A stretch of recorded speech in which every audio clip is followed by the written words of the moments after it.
one and a two and a...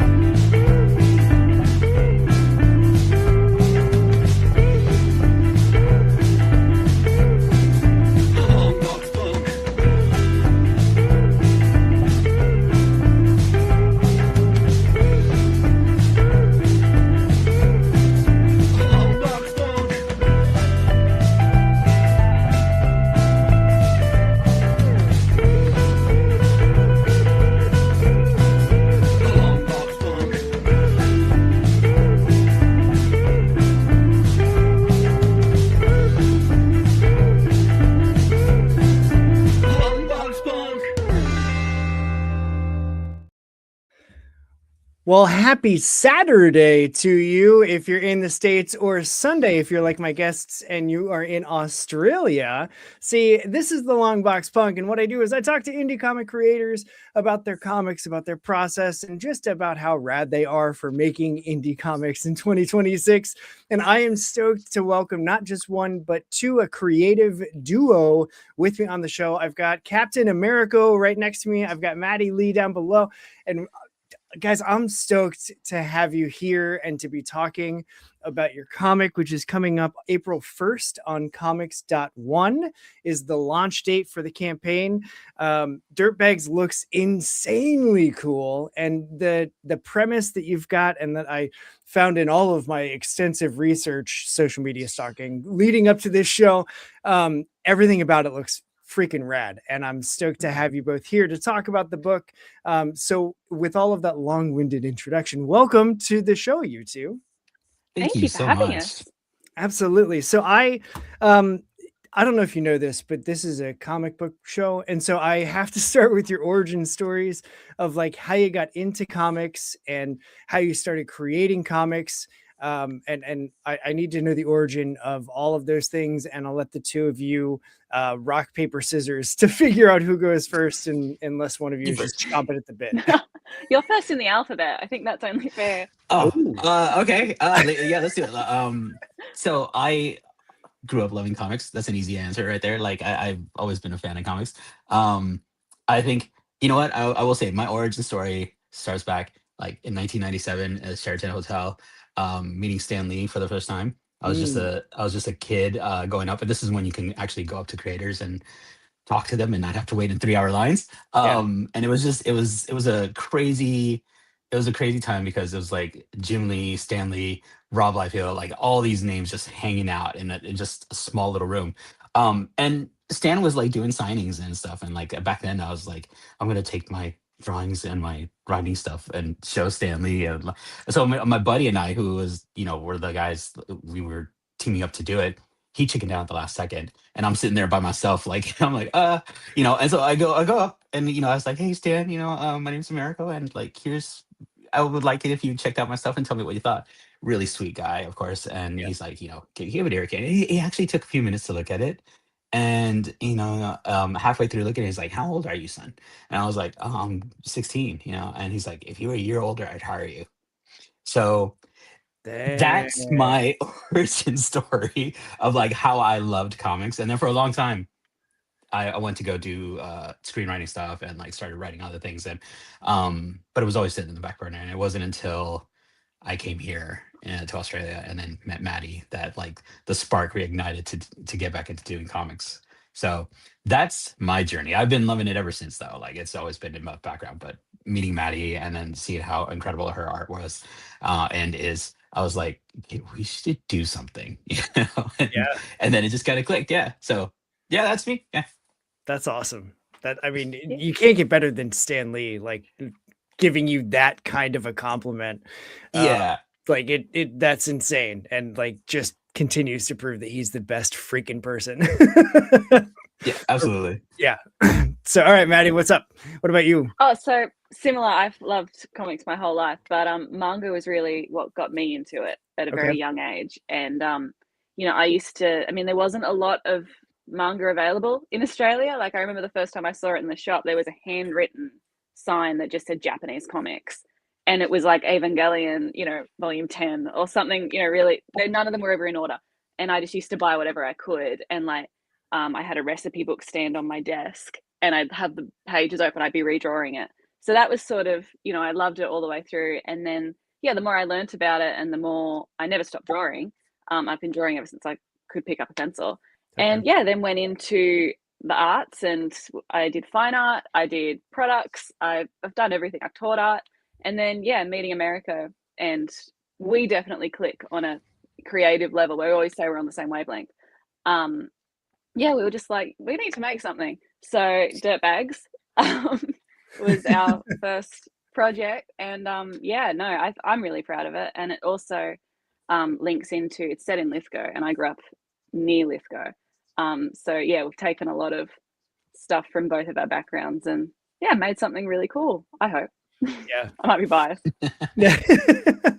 So how does a writer from California and an artist from Lithgow meet?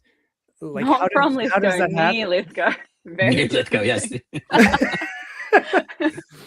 It's like saying you're No, from Jersey and not from Jersey. That's Got it. Got it. No. Well, I was doing a convention in Canberra, where Americo lives, and it was kind of funny because I'd set up and my booth was right next to the toilet, and then the toilet overflowed and it stunk. And I'm there, I'm like, I have to be here this whole weekend, and it stunk. And a whole day I was like, I want to go home.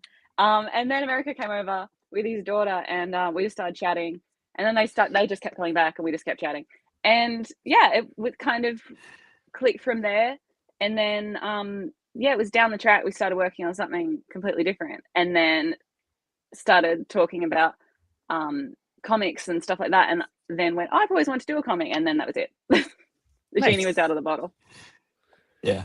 And like she was saying, like I went past her table, and like, you see all the cool art tables going by. And then when I went past her table, she had these awesome little Legend of Zelda pins that she was nice. designing, and they were like these really cool stuff. And like I'm a big Legend of Zelda fan. And then I walked by, I'm like, this is pretty cool. This is also pretty cool. And then I was like, all of this is cool. And then like, we went to go do the rounds. And then my daughter started getting tired, and she's like, oh, I got my thing. I'm good. I'm like, hang on. I really need to go back and tell her how cool her art was. Like, hang on, kid. And so I went back, and I'm like, this is actually genius. You actually set this up really nicely. Like, I just started, like completely nerding out about it. And yeah, it was awesome to just like have that connection for a moment, and then just like, all right, don't want to feel like weird creepy dude, just like completely fawning over your work, but really dig it, really awesome. And then yeah, just the conversations afterwards, and we just started talking, and like it clicked. It was just one of those awesome things that just happened to happen. Yeah. That it's wild how many creators I talk to about like, how'd you meet the person that you're now making comics with? And the vast majority are like, I just like found them online and was perusing for artists and stumbled upon it that way. But there are a handful of people that were like, well, I was at this convention, and like every time I hear that, it reinforces my like, I need to be at every convention I can possibly be at, because you never know who you're gonna like stumble across. And I mean, similarly, and I'm just now thinking of this, so we have a horror anthology coming out March 25th on Kickstarter, and the artist that is working with me on my story, I met as just attendee at a small press expo last year. And we just same thing. I was like, dude, this is so cool. And we started talking, and it was like, we have the exact same sense of humor, and we have the exact sarcasm and ridiculousness. And we stayed in touch, and now here we are making comics a year later, and it's because of a random chance thing at a convention. So that's like, that's the magic that conventions have. That I absolutely. Like, it's just the best. Yeah, absolutely. Like I really, it's still the place where you can still find your people. Like you can still find your tribe, like that's what I've always loved about it. And I remember as a kid, like meeting Stanley was awesome. But when WonderCon was still small, being able to sit down with Mike Mignola and talk to him about how he does his comics, and he's like, yeah, you can hang out. And like for a good half hour of just talking to him, just sweetest guy in the world. And like, you can't, I don't know if you can do that now. Like it's been so long since I've been to like San Diego Comic-Con or anything huge, but Supernova here in Australia was like, again, to the last time Stan was here, that line was 3 hours. And it's funny because Maddie and I happened to be at that convention. We never had a chance to meet. This is before we officially met, but we were both at that convention. Again, like worlds almost crossing, that kind of thing. Yeah. But yeah, it's the fact that it still can happen. And like having those spaces for creative people who want to meet other creative people is really important. And like that's how I feel like the indie market will continue to push forward because people want to do this stuff. Yeah. And I think too, for me, my first convention I attended, I was 12, and we didn't have very many. We had very less anime ones, and anime has always been my jam. Animania in Sydney was this little thing, but I went as Misa from Death Note, and I was like, this is the best day of my life. Because suddenly there was other people that were interested in what I was into, and I didn't really have that in my group of friends or community. And when I think back, it's so ridiculous because they were like, you like anime? That's so lame. And then they go and watch Doctor Who. And I'm like, that is no cooler. Yeah. Actually, like You're on quoting David Tennant. on the list of cool, I think actually anime might be like 3 steps above Doctor Who. I think Slightly, Light Yagami is much cooler. That's awesome. And it like I say it in passing a lot, and I've said it so much that it's become a mantra, but like everybody's got their thing. And when you get a bunch of people that are used to being the outcasts and the weirdos because they like whatever they like, and you put them in a room together, there's a ton of social awkwardness, and like I wish there was more deodorant, but also it just is, it's that magical spark of like, you get that energy. And even as a fan, if you run into someone, and like I have people all the time, because the front of my vest, I wear this to all my cons now too. The front, I've got a bunch of different random characters, and like I've got Mullet Nightwing, a patch on my vest. And that patch that I was just like, that's funny. And it was like $1 at somebody's booth. Once I put it on my vest, I have more people stop me like, I can't believe you have Mullet Nightwing on your vest. And I'm like, it's the freaking best, right? And it's because I genuinely like that character, but also the just funniness of like Mullet Nightwing that first time someone said that, I was like, what are you talking about? They're like, bro, are you kidding? Like, that's hysterical. That's the most ridiculous iteration of Nightwing ever. I'm like, I just like Nightwing, man. Yeah. And he was like, no, you look up Mullet Nightwing. And so I did the homework, and I was like, oh my God, there's like YouTube essays and all this nonsense about how ridiculous Nightwing is with the mullet. And I was like, I just like Nightwing. But now like that's a thing. And so getting back to the point that I was trying to make is like everybody has their thing. And when you find some other person, even if it's just one, for the first time, that you're like, oh, you have a thing that represents that thing that I'm into, it's the best feeling, because then suddenly you're not the only weirdo that likes that. Then it's like, oh, you are like, these are the people that are into the stuff that I'm into. Like I need this more. I want to bottle that energy just so that I can drink it whenever I'm feeling like, I just can't with the grind. If I could take a hit of like some con juice or something, it would be the best thing for me creatively, because then suddenly I'm inspired again. I'm energized. I'm rejuvenated. And like, it's a lot of work to put on a convention, but like they're the best. Like they're just the best. And I could go on for days about conventions, especially now that I work for one, because it's just like, being on that side of it, I'll be tabling at my first con, actually the one that I met my creator at, in March, like in next month, which you're this month for you. And I'll be tabling at the end of March as a vendor for the first time. And as it gets closer, and I'm like, oh God, this is real. What the hell am I doing? And then I talked to friends of mine that have tabled for years and years and years, and they're like, you're going to be great. Like, you can talk to people. Don't worry about it. And I was like, but it's the great unknown. And I'm just excited to get into a room that then suddenly, like, I'm going to know 4 or 5 of the creators there. And so being able to look up and see them around the room and walk around, and my wife's going to be with me, which is insanely cool, because she doesn't do the indie comics thing. Like, she goes to cons for the guests and the celebrities and the all of that stuff. And then I'm there like talking to every single artist table and artist alley, like, hey, so what's up? You got some comics? What's the good news on that?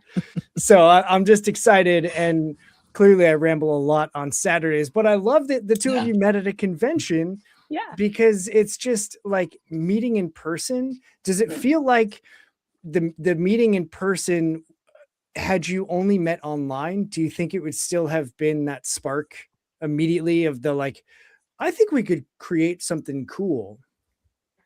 It's interesting because most of our interaction has been on because we're a couple hours away from each other. Okay. Most of our interaction is online. So the handful of times that we've actually been physically together, it's really interesting because like I think most of our friendship building up has been because we were online and talking. So Yeah. it's I don't know.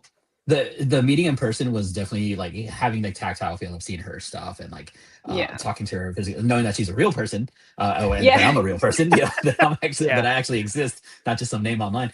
That was definitely a kicker to be like, okay, they're real and I'm real. But then going from there, it didn't stop us to like becoming friends and then like becoming people who working together as partners and stuff like that. Like it that never stopped. So I think it's still doable. Like it's still a thing, Yeah. but it'll never replace the moment where you can talk to somebody and hold someone's heart and like being that, especially at cons, being in that moment with them and progressing there, because that needs to happen. That's magical. Yeah. Like you find an image or you find a thing that spoke to you from someone else's art and you can tell them, and they that feeling of like, oh god, okay, I was hoping someone would like it. Yeah. It's just like, ooh, someone actually liked my stuff and said something nice about it, as opposed to just walking by and like and just keep going, like Yeah.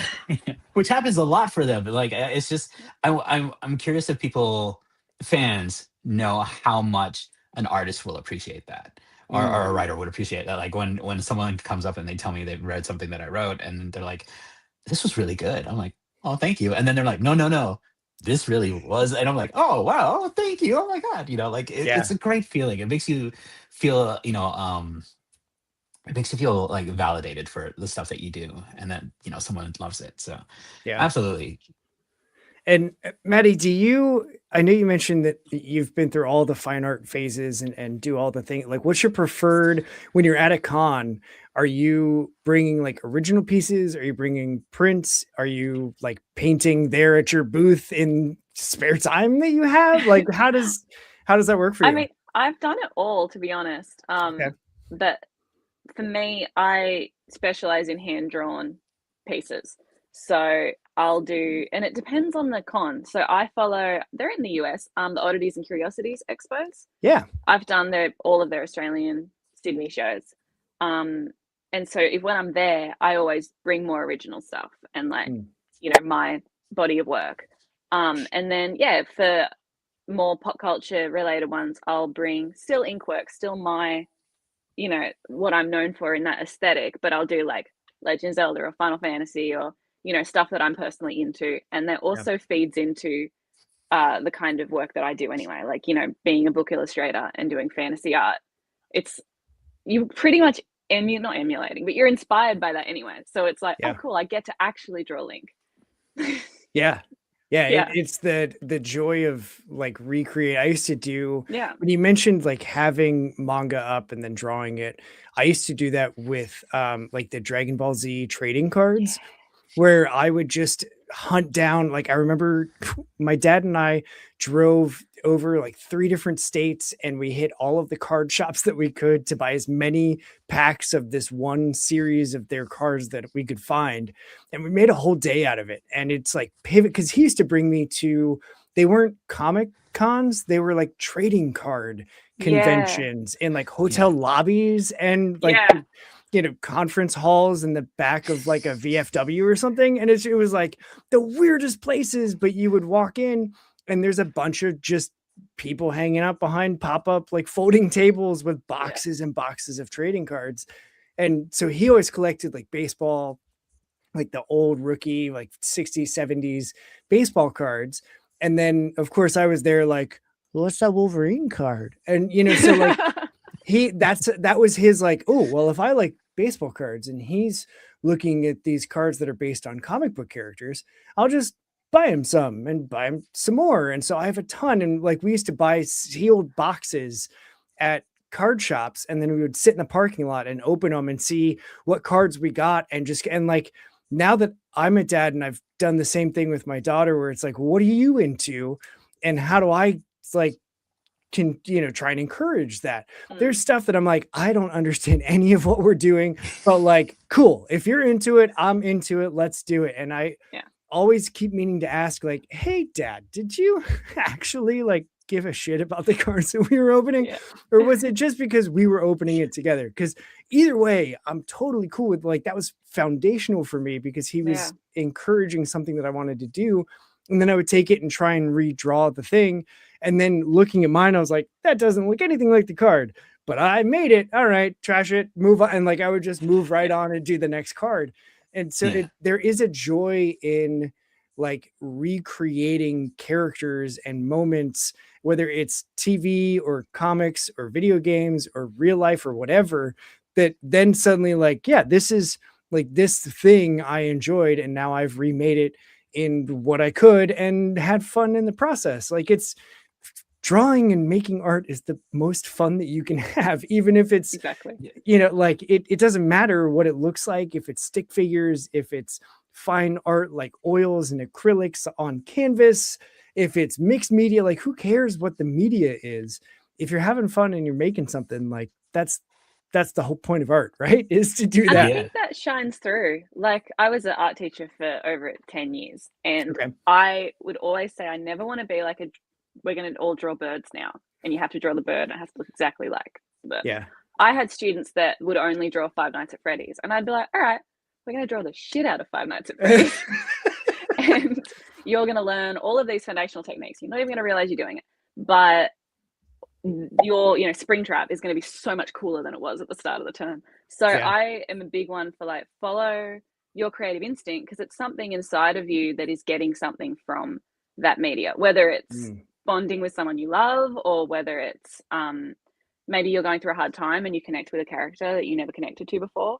I think that good art, and I really am talking about comic books and games and things that stories that speak to you, should speak to something inside of you. So like, not just I get to go through Midgar as Cloud, but like conservation and finding out who you are and loss and family. I think all of those themes is what keeps people coming back. Yeah, it's almost like the same thing where when I was growing up as a kid, my grandmother used to take me to the flea market in San Jose in California, and there was this one place that had comics, and it was the only place outside of the 2 comic book stores in San Francisco that actually had a decent amount of back issue comics. And this was I'm dating myself, early 90s, where and it just reminded me because I see Frank Miller's Wolverine in the background. That comic I went to go pick up with my grandmother, and at this point my grandmother's like understands that, oh, I'm picking up $2 issues when comics used to be $1. Imagine that. I was picking up and then I was like, I want this. Wolverine was my favorite growing up. X-Men was huge because I was a kid. And when I saw Frank Miller's Wolverine cover, I told my grandma, I need to get this. And she's like, $25 for a comic book. This was $25 then. She's like, I'm like, $25 each for the other individual ones too? And she's like, why? I'm like, it's a collectible thing. And it's one of those things where she had to think for a second. She ended up buying it for me because my grandmother always supported my creative side. So she, like video games, she was the one to go to. My mom and dad love them. They have no idea about games or anything video game. Like I asked my mom once for a Sega CD, and nice. She got me a CD player. As she assumed it was the same thing. So I stopped going to my mom for anything game related. My grandmother was the go-to for that. So she was the one who got me my first PlayStation and helped me, all that stuff. But like buying that Wolverine comic, she knew how much it mattered to me. And it wasn't until years later that I found out that she had a collection of pulp comics from the 40s in her, like she had it hidden away, but like they were the early like Alibaba and the 40 Thieves kind of stuff, with things that she got from Nicaragua Man. back in Managua that she brought to the States with her because she loved these old pulp comics. And I was like, I didn't make the connection then, you know. It's just like, oh, you got Yeah. your books here, yeah. But then I realized like, oh, she was fostering that because she loved it as a kid, you Yeah. know. And it was just one of those things, again, passing that on. And like, I hope I do that with my daughter as well, like encouraging her with all the stuff that she loves, you know. I'm just like, cool, you love Gravity Falls, here's all this cool Gravity Falls stuff, by the way, you know. Gravity Falls happen to be, you know, influenced a lot by, Twin Peaks, and like, you know, one day you'll understand that, you know, and you'll get Yeah. into Fincher, like, yeah. Um, it's cool being able to pass that on and being able to open other people's eyes through it. So yeah. Yeah. Man, it's too early in the stream. I've got full body chills. Like, that's such a radical thing, because like my Nana was similar, where she didn't care what it was. She was all about whatever it was that I was into. So like, I did theater all through high school. She came to every show. Even that, like, she didn't drive. She made my cousin's wife drive her, because she never drove on highways. She just couldn't handle the merging. But she was like, Oh, I feel that. I want to be there. And so she, like, my cousin's wife, drove her. And so there's pictures of me with the two of them at like every show in high school, because it was just like, yeah. And even if the show wasn't good and whatever, like, she was there because she was Nana, and she just supported everything. And so I remember like going into college, and I went to her house, and I was staying the night at her house. I used to spend like the week before school started with her, just to like hang out with her, and she would take me out and buy stuff. And like, because that's how she, you know, she knew that I wanted to get different stuff than my mom would pick out for me, or that my dad would buy me 3 sizes too big. And so like, she would take me to the mall and whatever. And when I first started getting into, I was in high school, early 2000s. And so I was part of the Hot Topic, like the black pants and the emo, for like, everything was emo, and I was too. And no one understood it, even though everybody understood it and was shopping in Hot Topic.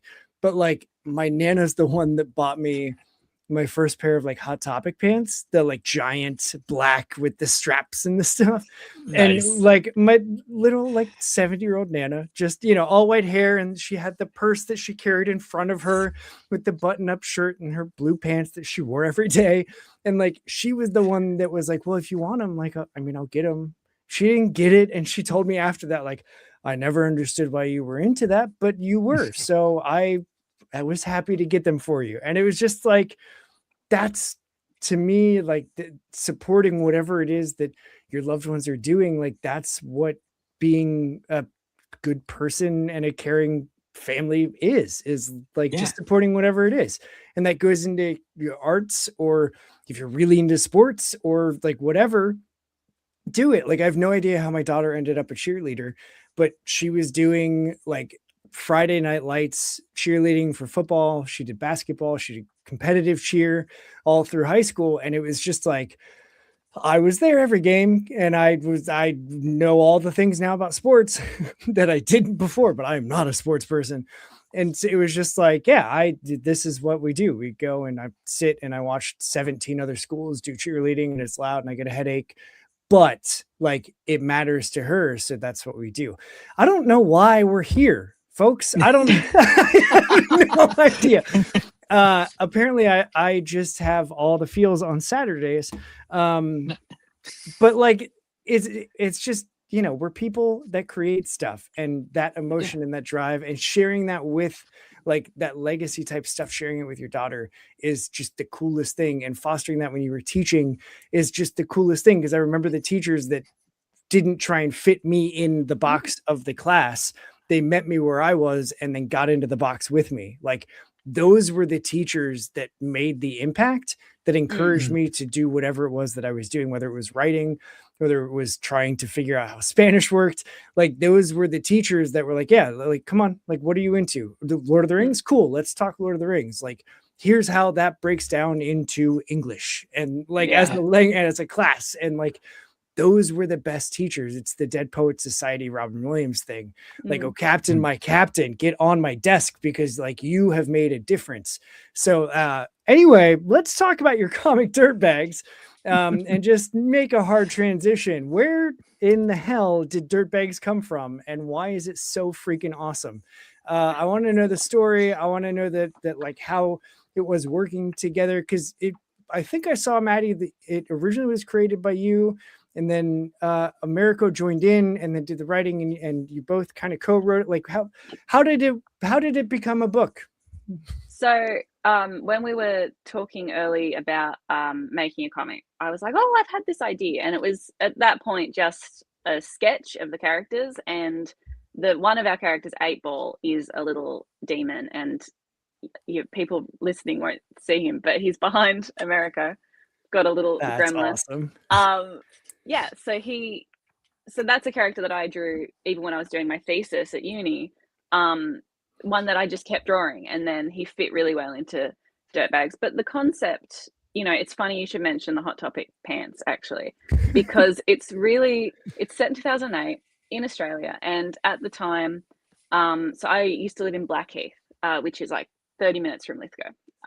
But Lithgow itself is kind of your quintessential small Australian town in the mountains. And everyone makes fun of it. Like, there's a really excellent book, if you've never heard of it. It's called Shit Towns of Australia. And they do a really, really good write-up.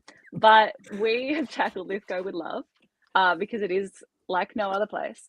But it's about coming of age and, discovering who you are and choosing who you're not going to be, but and what you don't want to be. But at its core, it's about a girl called June, and she's a self-taught medium and empath. And she has this best friend called King, and he can't die. So her wanting to get out of her small town, and she doesn't really know what she wants to do, but she knows she doesn't want to be there. She's got the dyed hair. She wears her anime cosplay just at wherever she goes that she makes herself. And she's decided, well, I can monetize this. So she takes King on all of these ghost busting adventures that almost always end up in him getting really, really hurt. And you get to discover the townies of Lithgow and some places that I think people reading it, having not been, will think is funny, and people reading it who have been will go, whoa, how did they get this? And the thing that spoke to me, like looking at Maddie's characters and like the idea of the small town. I grew up in San Francisco, big town, but we never stayed in San Francisco because it's very touristy, and so we would always be in the smaller towns coming out. So heading south, we Daly City in South San Francisco, or heading to the East Bay, like the smaller towns that get smaller, and the characters in those towns become more prominent.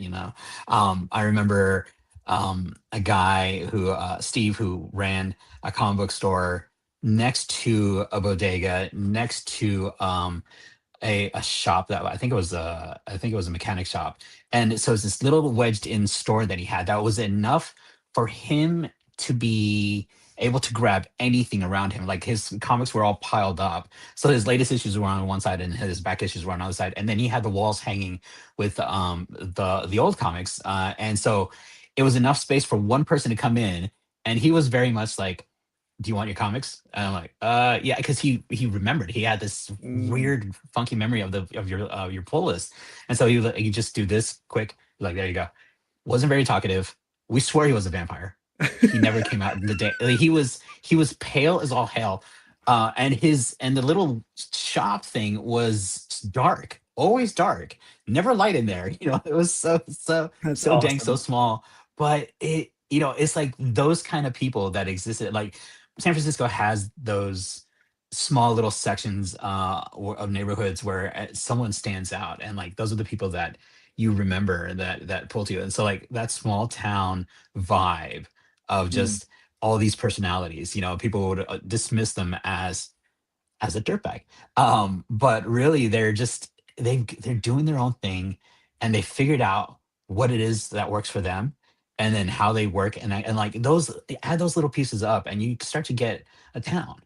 Yeah. And that's kind of the vibe of Dirtbags, as far as the people who live there, and like all the little paranormal and supernatural things. There's like, oh, that guy's definitely a demon. Like things that as a teenager that you would say like, oh, no, that Yeah. dude's a Stay vampire. away from That that guy's house. Yeah. yeah, stay away from that house. Yes, there was the house that no one would go to. Yeah. Or as teenagers, like that one public school that we swore was where there was back in the 80s, some famous kid got kidnapped. We swore that that's where that kid was buried. Like Yeah. no facts about this whatsoever before the internet. Yep. But it was like that kid is buried in this school, and like we all had our ideas why, but we never went there. We never went inside, because again, that kid was haunting that school. Yeah. So like it just being able to bring those things as growing up as teenagers, and then bring them to life and say, hey, let's just make it happen. I think really spoke to me as far as why Dirtbags was the one thing that Maddie and I were like, this is it. This is the thing that we're gonna do. And it just grew from there. Yeah. That's awesome. I love that you mentioned like the town legends almost, right? Of like growing up outside. So I've always been in Southwest Ohio, near Cincinnati. Like Cincinnati Bengals have the, whatever. But I lived in a suburb of Cincinnati, and so it was always close enough. Like, yeah, I can get downtown, but like I don't live in Cincinnati. But when you talk about it, it's like, yeah, I live in Cincinnati, because it just, for Midwestern Yeah. people, like it's all corn and then like a couple towns and that's it. And so you have to specify like, oh yeah, I live in Cincinnati, even though you actually live like 40 minutes away from the city. Yeah. And Yeah. but like we had the same thing of like, there were the legends at high school of, oh, well, yeah, like the woods in between. Our high school was split into two buildings, and there was like woods in between that ended up wrapping around the smaller building that also had the middle school. And there was this legend of like, don't go in those woods because like people get assaulted and homeless people live back there. And like, you can't go even during broad daylight, like you can't go into those woods because something bad is going to happen to you. And so literally no one did. And it was just like, how did all of us hear that same thing at the same time? Because we didn't have social media. Like we had internet, but we didn't have cell phones. None of that was a thing. And yet all of us knew, like, dude, don't mess with the woods because you'll get attacked. Yeah. Yeah. So I like love that.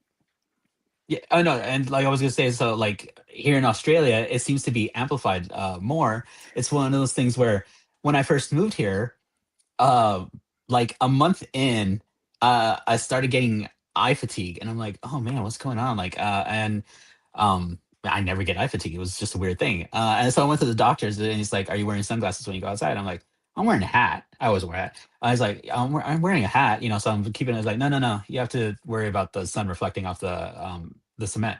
I'm like, the sun, like the sun reflecting out is like, yeah, the UV rays. I'm like, I understand it was a thing, but I was like, really? So it's reflecting off the cement onto my face, and my eyes are getting dry because I was like, yeah, welcome to Australia. I'm like, and that has been the answer for so many things. Like I got a fly that landed on my leg and it bit me. I was like, flies bite? It's like, yeah, welcome to Australia. Like it was like every little thing that wants to kill you is gonna try to kill you. Yeah. If you let it. It's like, and the answer was like, yeah, welcome to Australia, or welcome to Canberra, or welcome to like Lithgow. Like it was just one of those things. I'm like, cool. So they exist, and their acceptance of it is really just like, yeah, that's just part of how we live. And I'm like, I love that for the people, and like the people in our story for Dirtbags. It's like, it's very much like, yeah, this is the supernatural world that we live in. Welcome to Australia. Like it's basically how the town takes it. Yeah.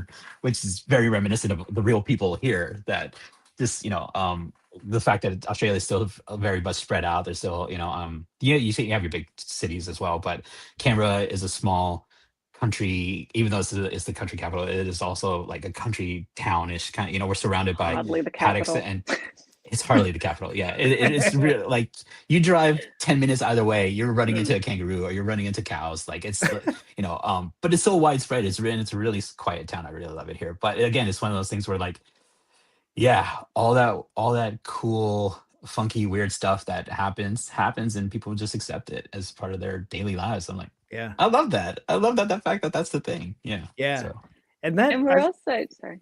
no, go ahead. No, we're also trying to play with because our characters are 17, 18. You don't really know who you are at that point. Yeah. So we go through, there's a lot of transformation the characters go through, but also we're playing with different styles. So we'll have sequences that are just in black and white, or sequences that are more cartoonish, and then ones that are heavier. Cool. And we're trying to play with obviously visuals and having as much fun as we can, but also that at that age you do go through a lot of different arcs. And I think it is the quintessential age of, if I cut my hair, I'll be a different person. Yeah. So we're playing with that. June goes through a bunch of different hair colors. But even more than that, the whole aesthetic will jump depending where they are and depending on the mood. So That's we're awesome. playing a lot with like not knowing who you are and trying to work it out. And I know for June, all of her outfits are so difficult to draw because they're like got all these different components. Yeah. I love drawing King. He's just in a jumper all the time. I'm like, yes, my guy. yeah, that was me Let's just have growing him up. panel after panel after panel. And then she comes in with like an odd amount of earrings and stuff like that. But she's putting all these external things on her to put something out into the world that she's not even entirely sure of. So yeah. That's also like the magic of comics, is being able to tell that, like, figuring it out, not just through words, but it's the like show don't tell thing. It's also like, that's insanely cool that you're playing with how even certain sections of the story have a completely different feel because that's where they were. And I guess if I were to like think about different phases of my life, they do feel different. And if I were to put them on paper, it is like, oh yeah, early high school is just black, like heavy blacks. And then, like, haven't gotten over it. Yeah. Still And then so's my wife. Her whole closet is black, and then mine is like pinks and purples and bright greens, and it like completely opposites. And those are the people that marry each other. But like it just, and then getting into like junior, senior year, where I started to find my voice, then suddenly some color started to come in, but not much, still a lot of black, but like maybe a color here or there. And then in college, it was very earth tones because I was dating a hippie, and she was like, just everything was like from the earth, man. And I was like, yeah, it is, dude, totally. And like, so everything is like browns and greens, and it just, now I'm like, that's going to be a fun project to just think through the different phases of life that are usually like, I can mark it based on certain albums that came out. Like, oh yeah, that's the soundtrack for these 7 years, is just like this album from this band, period. Cause it was on repeat all the time. But I've never thought about it in like what would it visually look like? So that'll be a fun thing to just think through and process. Yeah, and part of that connection, you spoke of music. We actually have a very strong music connection with all the paranormal activity that happens. It's very much an homage to a song that that for both Maddie and I that really spoke to us. So like we have it in the preview pages. If you go look at the preview pages, we have a wraith, that a wraith demon that's taken over this. I'm gonna forget the name of it. Maddie, what's the steelworks? Oh, the blast furnace. The blast furnace, yes. So there's this place in Lithgow, it's a blast furnace. And one of the great parts about the blast furnace background, and it's again one of the things I really loved about writing this book, doing my research on it, like this guy who set up this blast furnace got sick of doing it. He was tired of doing it. And so to talk himself out of ever doing it again, he blew it up. He legit blew up this steelworks factory because he was like, I'm done. I'm tired. I don't want to do this anymore. And then they rebuilt it afterwards anyways. Like, it was still like, they looked at him and was like, dude, we need steel. We need this. What are you doing? They built it afterwards. So, like the very first sequence of like having this wraith coming in and taking over this blastwork as the entity that's there, and going, like doing our little ghost busting thing with June. June was like, all right, the information that would be available for her, in 2008, it would be like she obviously doesn't have that much internet access, but most of it will be like, okay, well, I gleaned this, I gleaned that, and she takes down this wraith using spoons, but it has to be silver spoons, and I was like, Mm. well, spoon, how does a kid get access to silver? First of all, well, he steals his grandma's spoons, like, the silver spoons that everyone has, and at some point, like all those Yeah. little tiny spoons, steal them. They're silver. They make, they're the things you get. And like, Yeah. so Spoon Man was the clear song there that got us to that point. And it was just like having all those connections to one those songs is like, yep, that's where were at that time, and that's where our brains were. But also um how each one is, influenced by the characters and the music and the settings and like where they are in their lives, like just having all those little bits, just it was a lot of nostalgia for us, because it's like that connection, but also seeing them grow and becoming their own persons as well, like again, tackling that time of life as teenagers, trying to figure yourselves out, and it's through the Yeah. music, through the way you Yeah. look, through all the things that you are, and then you come out of your chrysalis and become something else, like, or Yeah. you don't, or you stay in black forever. Just 'cause it works for you. Or if you get there and stay there, because why fix it if it ain't broke? Like, just Yeah. Exactly. Yeah, I'm happy the way If you I am, found so I'll perfection take it. early, just Nailed yeah. yeah. Now, would you say that each of you lived that out too? Like as teenagers, did you find like pieces of your identity through music? I was just talking to my wife last night. We were watching the we were watching the new Fear Factor show, the like Fear Okay. House hosted by Johnny Knoxville. And she was like, I have always since high school worn pants that I cut into shorts, but they're like way below my knee, but just barely above where like they would be considered pants. And I call them Mm. caprants because they're basically capris, but I like cut them all off. And the first time I saw it was a picture of Blink 182 on like some golf course or something, but they were punks. Mm. So they didn't wear golf clothes. And Mark Hoppus had golf pants that he had cut into shorts and the strings are hanging. And I was like, man, I like that look. Like I hate high shorts. I don't like how they feel. And so I wanted something lower, but they didn't make long shorts. So I bought a pair of pants and cut them off because I saw Mark Hoppus doing it. If he's doing it, then surely I can do it. And they're also like my favorite band of all time and all the things. And they're a band that I can measure my life. Like, oh yeah, when that album came out, this is what I was going through. But I'm Mm. curious, like, did you guys find pieces of your identities like through the music that you were listening to that then translates now into Dirtbags? Ben, you want to take this? You want to take Oh, this one? I mean, Yeah, you can. the obvious one would be Teenage Dirtbag. That's Mm. sort of been our anthem. But I think for me, just in terms of finding myself in the characters, um, it isn't in June and King so much as it is in Quinn. So he's this other character. He's kind of like the most annoying little thing you could possibly put in a book. I adore him. He's homeschooled and redhead. And I was also homeschooled, kind of bordering redhead. And just he's so like he's intelligent, but he does it in such a almost way that Mm. I adore him. Every time he pops up, I'm like, that one was me. That's he loves what he loves wholeheartedly. He hasn't been in the school system where that's sort of been knocked out of him. So everything that Mm. he talks about, he's so effusive, and maybe he's missing, some of the eye rolls, but that's only because he's like passionately talking about what he's into, and he's not Yeah. afraid to speak his mind. So I adore Quinn. And there's a massive homeschool community in the Blue Mountains too, which I think they will probably think is really funny with Quinn.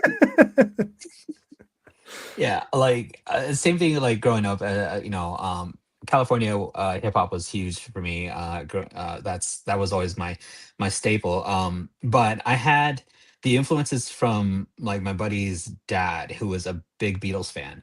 Okay. And when he introduced me to the Beatles, and I remember hearing the Revolver album for the first time, I'm Mm. like, oh. Oh, okay. This is the thing. Like I can hear the beat, I can hear this, I can hear the music, and it like spoke to me. He's like, oh, you haven't heard anything yet, and like it was like one of those things where like started to open up my progression of enjoying music on another level, where like in different points of my life I can pinpoint like that was very much where I saw hip hop. This is very much when I remember when I first heard Rush, Oh yeah. where it was my hearing Rush for the first time, like Rush 2112, and I'm like, this is epic. Like I didn't realize music could be nerdy as Yeah. all hell. Like in the fantasy inside, like as a writer, it spoke to me. I'm like, how is not this not playing constantly at all times everywhere? Like how do Everywhere. people Yeah. like it was only a couple people that introduced me to like that, that progressive rock from the early 80s, and then like I had to go find it myself because my dad didn't really listen to music, and my mom was very much ABBA based. I love you, mom, but mm, the the Don't the, diss the ABBA. disco music. Yeah, This might be what Hey. comes between us. yes, I was divorce right there. Like all the ABBA did it. But it was one of those things where like I saw just how that music defined parts of me growing up. Like and I can Mm, Mm. pinpoint like it going from high school to college, and like that's really how I see when it comes to the kids in dirtbags finding themselves, and again like the way June dresses and um the way that King deals with the fact that his curse of not being able to die is a curse for him, and like he having to deal with it. Like June, I love June to death, and I'm like, cool, come along, he's gonna end up dismembered at some point, but he's okay because he can't die.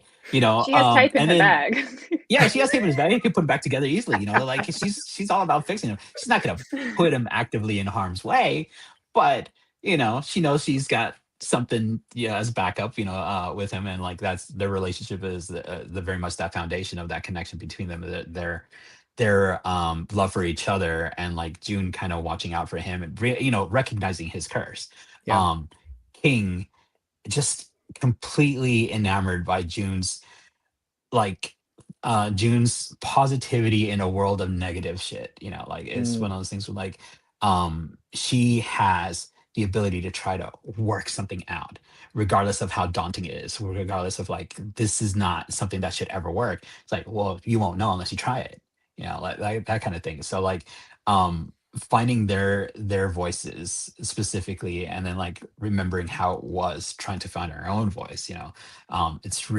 It's been a lot of fun developing these characters, and like just kind of mirroring how Maddie and I, that connection with us, and that connection with them, it just feels like such a beautiful thing, and like mm, being able to share it with everyone else now, hopefully, and soon, which is yeah. crazy.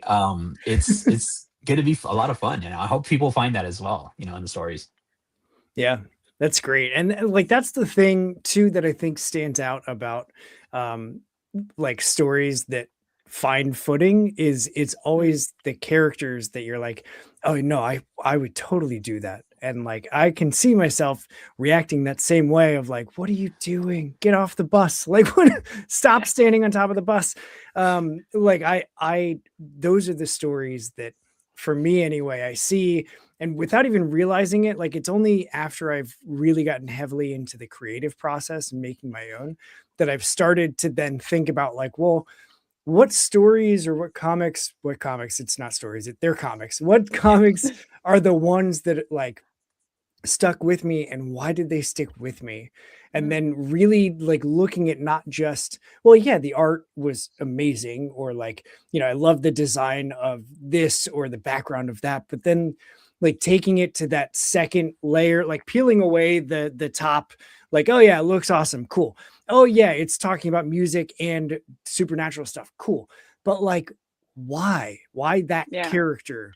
And really getting into the motivations and thinking of those things, then suddenly it's like, oh, it's because I feel like I do the same thing. Yeah. Got it. Okay. And so then suddenly it's just like, all right, well, cool. But I love, I don't know where I don't think I had a point to that.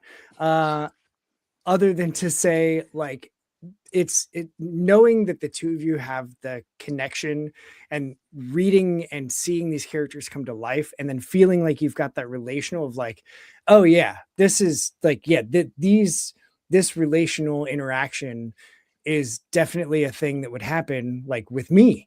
That only, I think, strengthens the end product. And so speaking of the product, look at that transition. I ruin it every time. I have a really smooth transition, and then I can't help but be like, man, that transition was good. But speaking of the end products, like with Comix.One and with the campaign, which I would be remiss to not point out, Hourglass Comics, who also did crowdfunding on Comix.One, has popped in as well. Always appreciate seeing Vaughn in the chats. He's following, I'm following.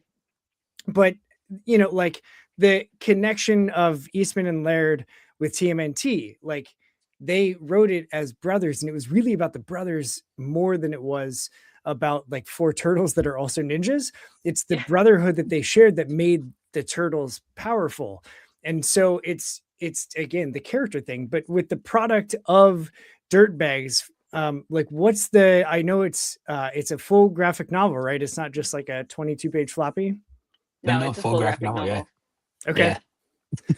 So is it like the traditional, because I get really nerdy about this stuff of like paperweights and all dimensions and all that stuff, because so like what's, when you were approaching it, did you already have an idea of, okay, we're going to do this and we're going to have this like a cardstock cover and we're going to do all like, or was that working with the Comix.One folks to like develop all of that, or did you already have a pretty clear idea of what you wanted the end product to be like? Well, I just want to say that, and thank you, Hourglass Comics, as well. But I just want to say that Comix.One has been so amazing. I've been describing it as like Kickstarter with someone really beautiful to hold your hand. You know, so you're navigating. Yeah. It can feel like a labyrinth. Anything in the creative arts can, but yeah, to have someone that you can bounce ideas off of and that will, you know, not only encourage you but also support you, it's just been second to none. But what we knew we wanted to do was make sure that the print copy did the original artwork justice, in that it is a hand-drawn comic, so it is going to look different. So, you know, we're doing hand lettering, and so we want to make sure that our book is not only big enough to accommodate that, but is an experience in itself to, you know, hold and read and all that fun stuff. But we have some variant covers. We have an anime variant cover as well that we're pretty excited to show off. And it is completely outside of any style you see in the book, but I think June probably thinks she's her own anime heroine. So, you know, it sort of speaks to that. But we also have some things that we're really excited about the campaign to share. One of them being that we're going to have, as a backer tier, the opportunity for you to be in the comic as a townie. Cool. In one of our pages. So, I mean, if you've ever wanted to see yourself in a comic book, that's the time. But yeah, no, we really want it to feel like it's a comic, but it's also an art book, but it's also something you can put on your shelf, face forward. Yeah. And like, get your recipe stands out. One of the cool things of like just the fact that Australia is still such a big indie scene. Two of the guys, well, one specifically, Dan and Brendan, who run Geek Expo, but Brendan, who has Midnight Factory, his own comic book line here. He was very much like being able to talk to him, and he used to have his own comic book store, D's Comics. He still runs it, and it's really cool. He runs it online. But he was like all about paper and all about the weight of the paper, all about the physical. He showed me, he's like, look, this is pulp like that's still done here in Australia, and like the feel of his books were like just beautiful. And he's like, yeah, and so like the fact that especially the comic book community, it's one of the most beautiful open group of people I've ever seen here. Like especially here in Australia, like it's harder in the States, except for the indie scene. Clearly it's a little bit more connection, but it's harder in the States to talk to professionals on any given level, because it's just like, it's tough. They're always asked for stuff, but like here in Australia, it still feels like you can approach people, you can still talk to people, like John Somerville and Tom Taylor, who did Neverlanders.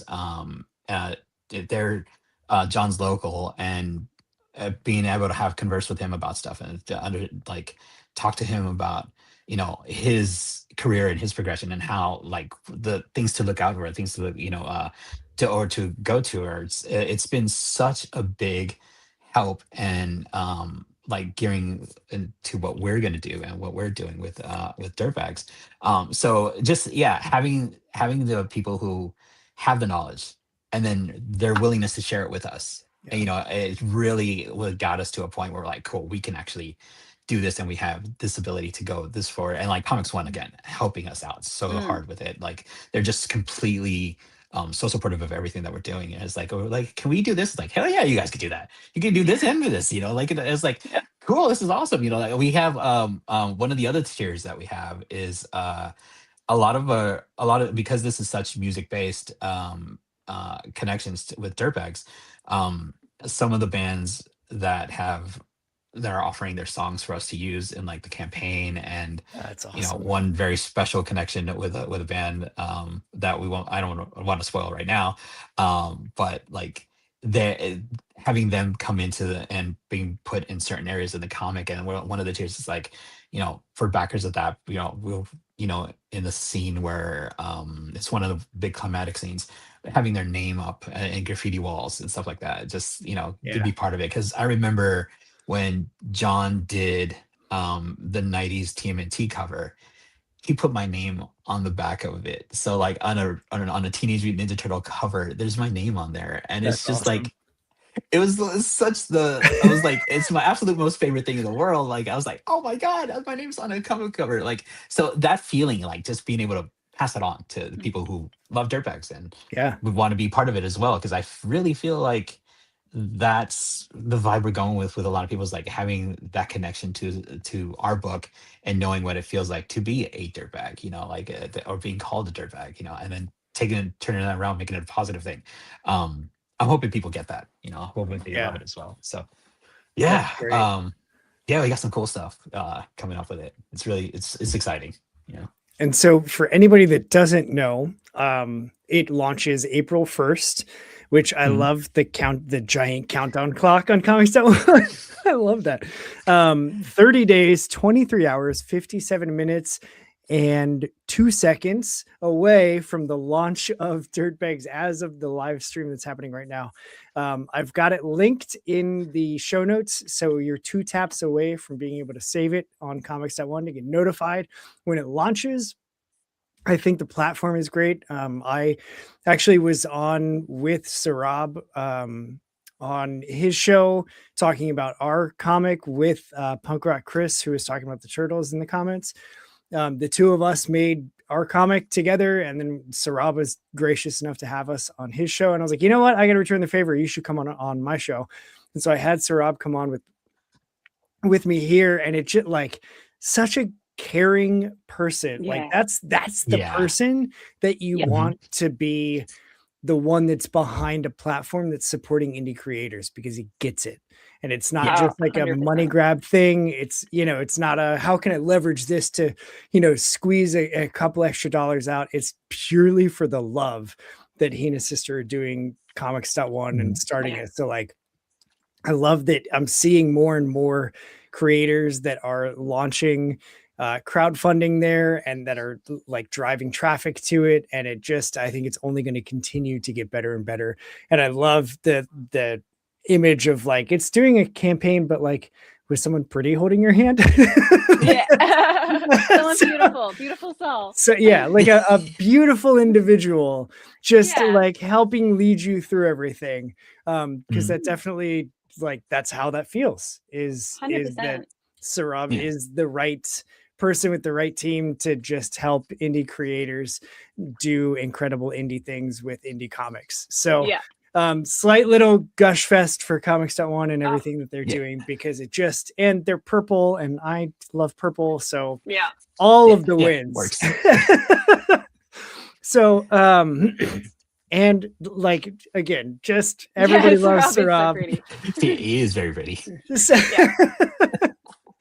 So let's see, we covered the campaign April 1st, linked below. We covered that. Cool. So those are my notes. But but I'm not done with you. I've got 2 more things that we're going to do. The first is I'm going to take a screenshot. We're going to pose, and I'm going to use that as the YouTube thumbnail. Mainly because it makes my life easy and it's fun to see how creators pose. So on the count of 3, we will pose, and I'll take a couple. So 3, 2, 1. Perfect. And then see, I always do like 1 and I wait because I know someone's gonna be like, oh, I should Yeah. Vogue, strike a pose. Deal out. The other is what I warned you about before we came live. And that's, I love doing this show and talking to people because I get to talk to folks that are literally in the other side of the world. Like, I don't think you can get more opposite than Ohio and Australia. So I love like leaning into the differences and all of the like different backgrounds, different life experiences that have led us to live the lives that we have.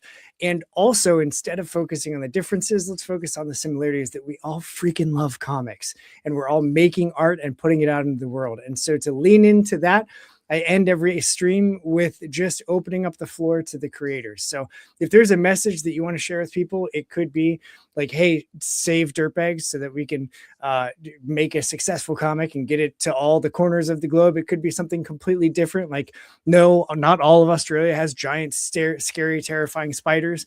I don't care about the content. I just want to make sure that you both have some space to share whatever it is that you want folks to have. And I'm going to flip things because we started with Americo last time. We're going to start, Mads, with you this time. So the pressure is on because you're going first, but the floor is yours. Look, Dirtbags is a complete labor of love. And, you know, we went in to wanting to create something authentic. And I think it's been a really beautiful experience. And I hope people enjoy that.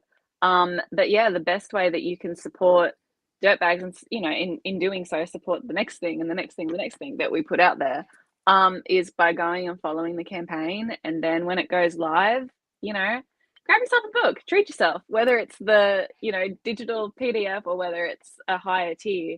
Yeah, everything is completely appreciated. And we really want to, thank you in advance for all of the love and support for Dirtbags. And thank you for having us on your show. It's been so lovely. Of course. I'll go next, I guess.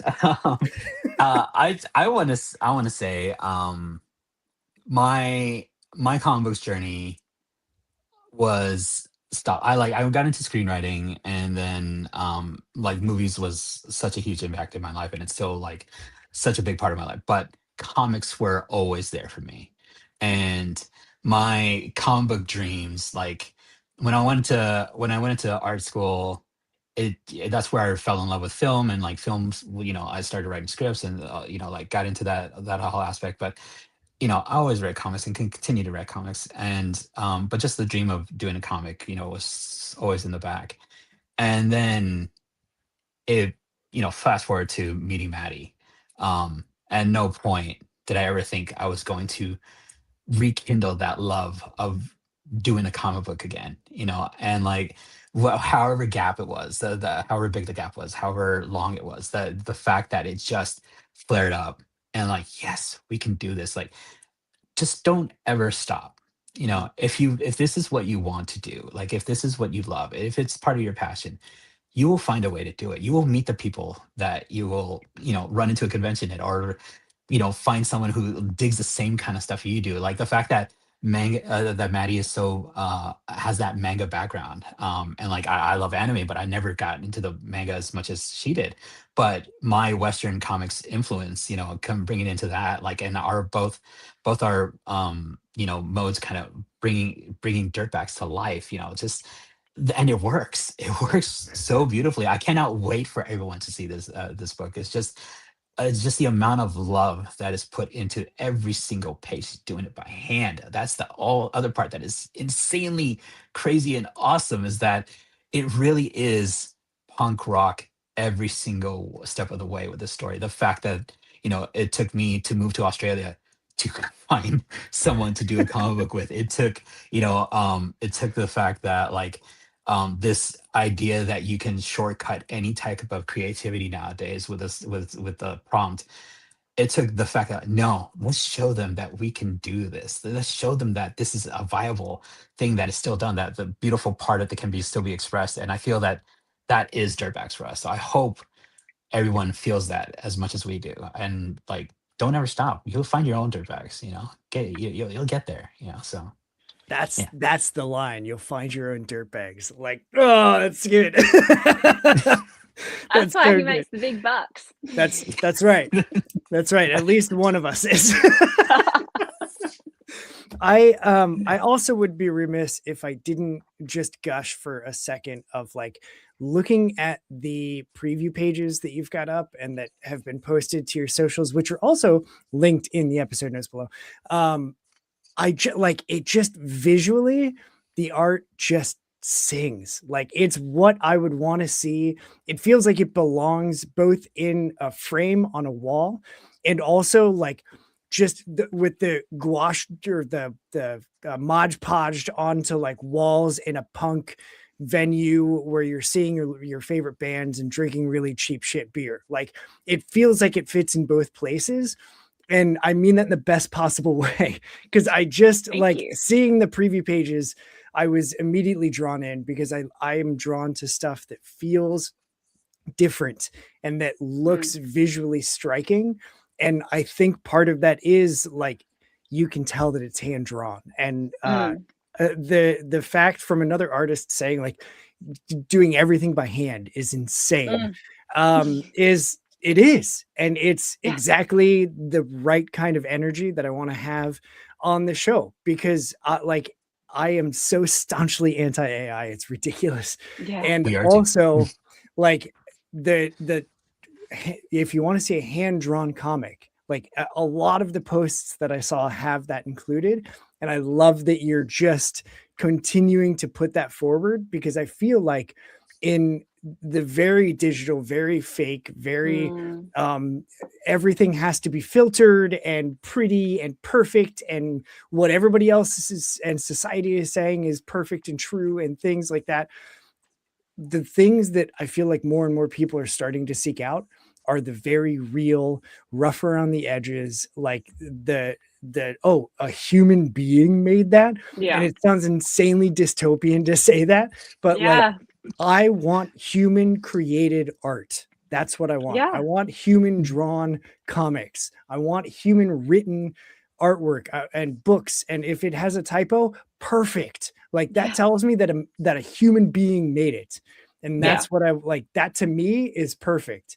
Is if a human made it. I don't care if it's, what style it is. Like none of that matters to me. What matters is that human beings poured love and sweat and time, because those are late nights. Those are not easy things to do when you wake up and you're like, I have a headache. I am so stressed. I have bills that I got to pay. I have meetings I got to attend. And also I have this comic book that I really love and I want to make more of. So I guess I'm staying up until 2 a.m. making it.